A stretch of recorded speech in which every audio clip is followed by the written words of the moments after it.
Section 169. Revelation given to Denver Snuffer Jr. on the resurrection of the dead, as recorded in his journal and related in a talk given on March 22, 2015, entitled Plural Marriage. It has puzzled me how the Lord could go to visit the dead could greet the Son of God in the spirit world where he declared their redemption from the bands of death. Their sleeping dust was to be restored unto its perfect frame, bone to his bone, and the sinews and the flesh upon them, the spirit and the body to be united, never again to be divided, that they might receive a fullness of joy. LDS D&C 138 verses 16 to 17, on the one hand, but Christ did not go to preach to the wicked. Instead, from among the righteous he organized his forces and appointed messengers clothed with power and authority and commissioned them to go forth. Therefore, the very same spirits who rejoice at the deliverance from the grave were left in the grave, and it was by them was the gospel preached to those who had died.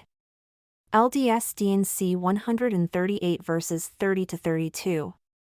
I had wondered how they could be raised from the dead and yet remain to preach to the dead.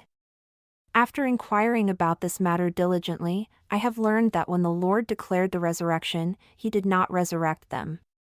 He assured them it would come, but comparatively few were resurrected with the Lord at the time he came forth from the grave.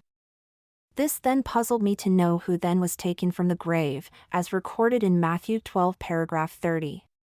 Many of the bodies of the saints which slept, arose, and prophesied by Samuel and confirmed by Christ, 3 Nephi 10 paragraph 5, who arose that were called many saints by both the New Testament and the Book of Mormon.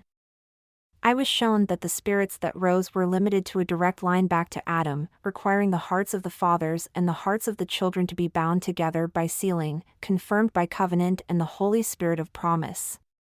This is the reason that Abraham, Isaac, and Jacob have entered into their exaltation according to the promises, and sit upon thrones, and are not angels, but are gods. T&C 157 paragraphs 42 to 43. The coming of the Lord in the future will not bring an immediate resurrection, just as the resurrection of Christ did not empty the world of spirits of even the righteous dead. Those who will be prepared at his coming will remain comparatively few still.